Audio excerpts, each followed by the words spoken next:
Hey there. If you're running a classic Johnson or Evinrude outboard, you know how great those motors are. But you probably also know that sinking feeling when an engine suddenly acts up. Today we are going to tackle one of the most common troublemakers, the fuel pump. We're going to dive into how to spot a bad one, how to replace it, and how to keep your new one running strong so you can stay out on the water. I mean, just picture it. It's the scenario that every single one of us dreads. You're having a perfect day out there, and then that awful sound. A cough, a sputter, and then silence. That's not just a pain in the neck. It can be a real safety problem. And you know what? More often than you'd think, that entire situation starts with one small, simple part that's just decided to call it a day. You really have to think of it this way. The fuel pump isn't just another piece of metal and rubber. It is the heart of your outboard. It's the lifeline, constantly pumping the fuel your engine absolutely needs to live. And if that lifeline gets weak, or worse, gets severed, the whole system just shuts down. Okay, so let's get right into it. To really understand why this little part fails, we first have to get a handle on what it's actually doing in there. You know, the design here is actually pretty brilliant. Most of these classic outboards use what's called a mechanical diaphragm pump. It very cleverly uses the natural pressure changes, the pulses, that are happening inside the engine's crankcase while it's running.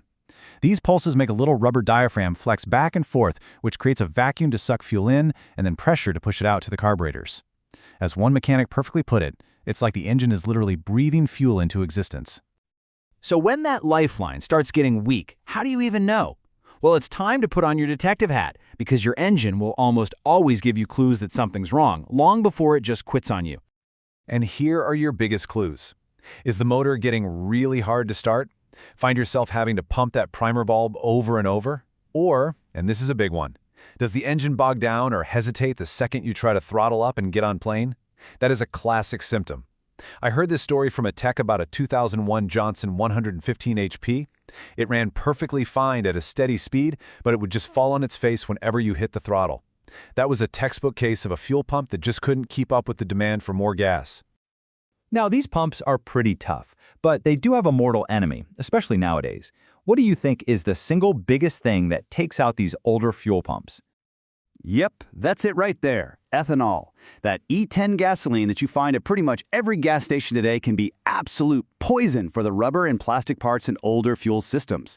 Why? Because they just weren't designed to handle it. It literally eats away at the diaphragm that makes the whole pump work. And hey, don't just take my word for it. This is a well-known issue. Big groups like the American Boat and Yacht Council have been warning about this for years. There was even this horror story about a 1998 Evinrude where the fuel pump diaphragm had literally dissolved into this gooey, sticky mess after sitting with E10 fuel in it. It completely clogged up the pump. It all proves one thing. The type of fuel you put in your tank really, really matters. All right, so you've played detective, you've looked at the clues, and the fuel pump is your prime suspect. Now it's time to stop diagnosing and start doing.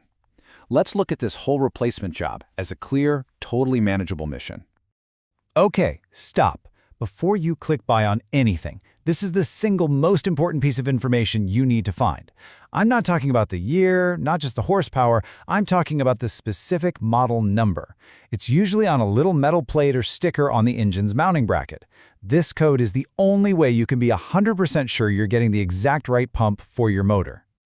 Your prep for this mission is pretty simple. 1. Get that model number. 2. Buy the right pump and a new gasket. Seriously, don't even think about reusing the old one. 3. Get all your tools together so you're not running around looking for stuff. And 4, and I cannot stress this enough, safety first. You are working with gasoline. That means you need to be in a well-ventilated area, have no open flames or sparks anywhere, and have a Class B fire extinguisher right there within arm's reach. And now for the main event, the swap itself. First things first, disconnect the negative terminal on your battery. This is absolutely non-negotiable. Then carefully take off the fuel lines and unbolt the old pump.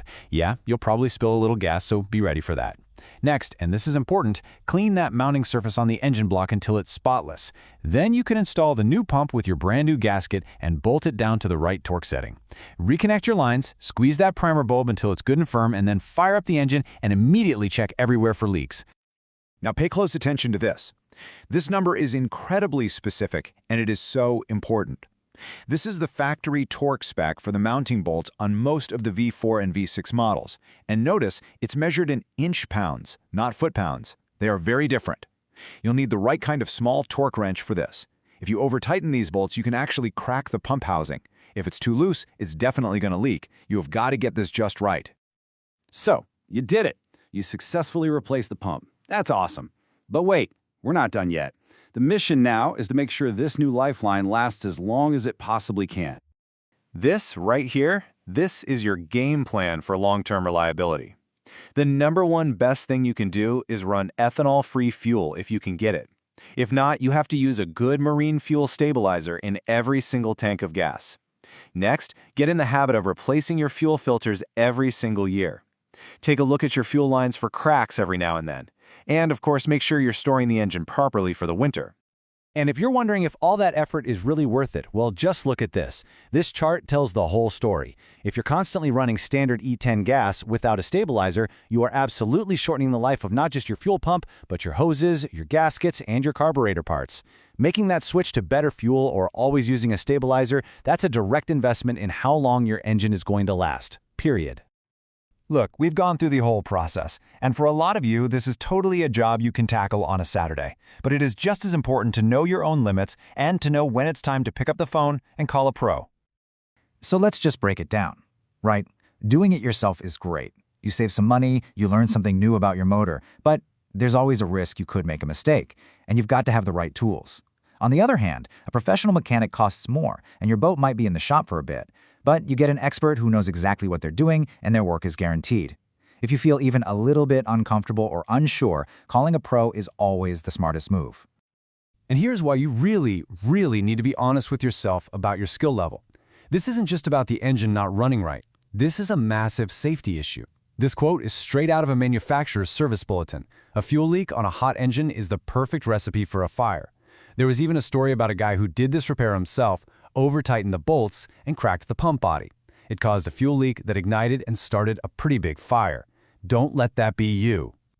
And that brings us right back to the beginning. Your fuel pump is your engine's lifeline. It's the one thing standing between you having an amazing day on the water and that gut-wrenching feeling of being stranded. So after all of this, just take a second and ask yourself, is your engine's lifeline strong, or is it showing some signs that it needs attention? Because taking care of it now can make sure your next adventure is one to remember for all the right reasons.